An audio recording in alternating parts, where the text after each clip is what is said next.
दोस्तों, आज की कहानी है सासू माँ मुझसे आपका खाना नहीं बनेगा, अपने आप बनाकर खा लो।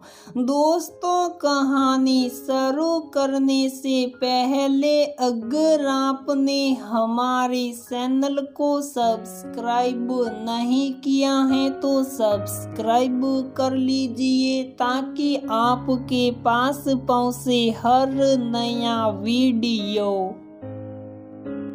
उम्र 65, घुटनों में आर्थराइड, कहाँ तक वह भाग दौड़ कर सकती थी अपने और अपने पति के लिए खाना बनाते बनाते।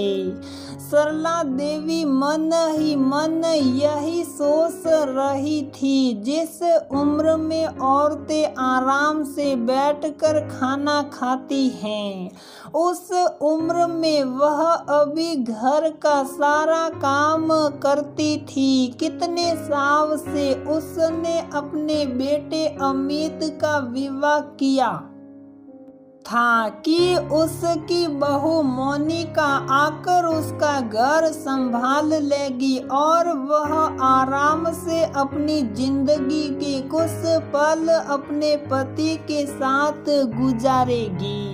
परंतु उसकी बहू मोनिका सिर्फ अपने पति और बच्चों के लिए ही खाना बनाती थी।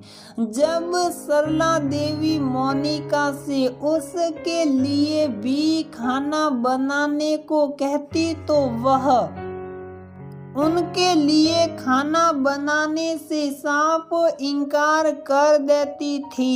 ये देखकर उसके ससुर भी बहुत दुखी होते थे।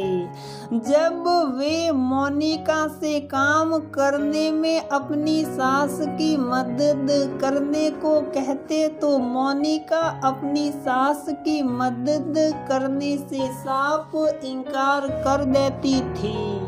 वह सिर्फ अपने कमरे की साफ सफाई करती थी। पूरे घर की सफाई उसकी सास सरला ही करती थी। अपनी पत्नी को घर में अकेला काम करते देखकर कई बार उसके पति संजय भी अपनी पत्नी का काम में हाथ बटाने लग जाते थे।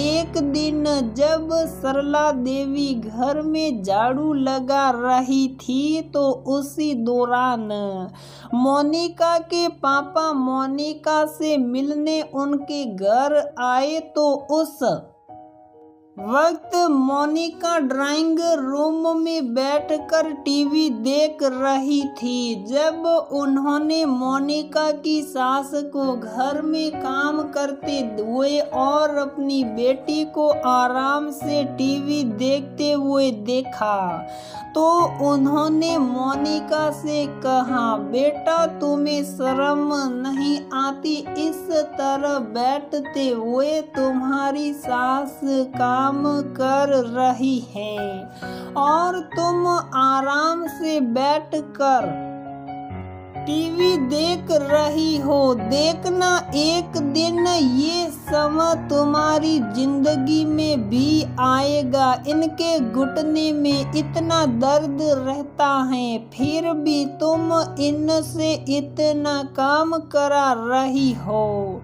क्या मैंने यही संस्कार दिए थे तुम्हें? मैंने तुम्हारी शादी के वक्त तुम्हें समझाया था ससुराल में जाकर अपने सास ससुर की सेवा करना, परंतु या तो तुम आराम से बैठकर अपनी सास से अपनी सेवा करवा रही हो। आज जो सलूक तुम अपनी सास के साथ कर रही हो ये सब देखकर तुम्हारे बच्चे भी एक दिन तुम्हारे साथ यही सलूक करेंगे।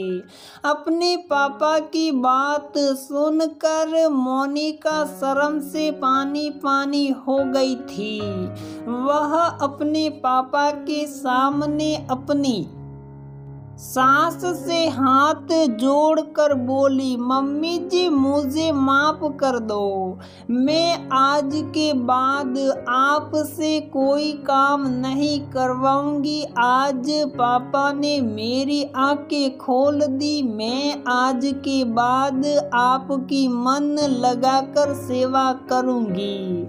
मोनिका की आंखों में पश्चाताप के भाव देखकर सरला देवी ने मोनिका को माफ करके अपने गले से लगा लिया था। ये देखकर मोनिका के पापा बोले, बेटी माता पिता भगवान का दूसरा रूप होते हैं, इनकी सेवा करने से भगवान हमारे जीवन में सुख शांति और समृद्धि प्रदान करते हैं। अब कभी भी मुझे शिकायत का मौका ना देना। मोनिका के पापा को इस तरह मोनिका को समझाते देखकर सरला देवी की आंख भर आई थी, क्योंकि मोनिका के पापा ने उनका दर्द समझा था। उन्होंने मोनिका के पापा को आभार व्यक्त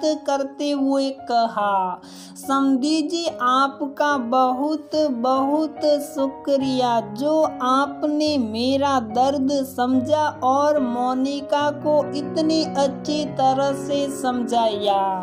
तब मोनिका के पापा हंसते हुए बोले, समधन जी इस उम्र में मेरा और आपका दर्द एक जैसा है। यदि मैं अपनी बेटी को अच्छी शिक्षा और संस्कार नहीं दूंगा तो फिर मैं अच्छे संस्कार वाली बहू कहाँ से पाऊंगा। संसार का यही नियम है, जो जैसा करता है वह वैसा भरता है।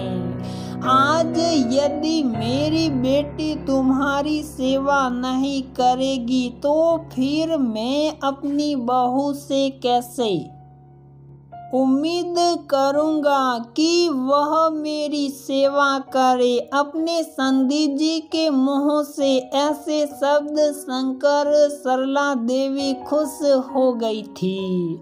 दोस्तों, ये संसार जैसी करनी वैसी भरने की तर्ज पर चलता है। तो दोस्तों, हमारी ये कहानी यहीं पर समाप्त होती है। अगर आपको हमारी ये कहानी पसंद आती है तो प्लीज वीडियो को लाइक करें, शेयर करें और हमारे चैनल को सब्सक्राइब जरूर करें।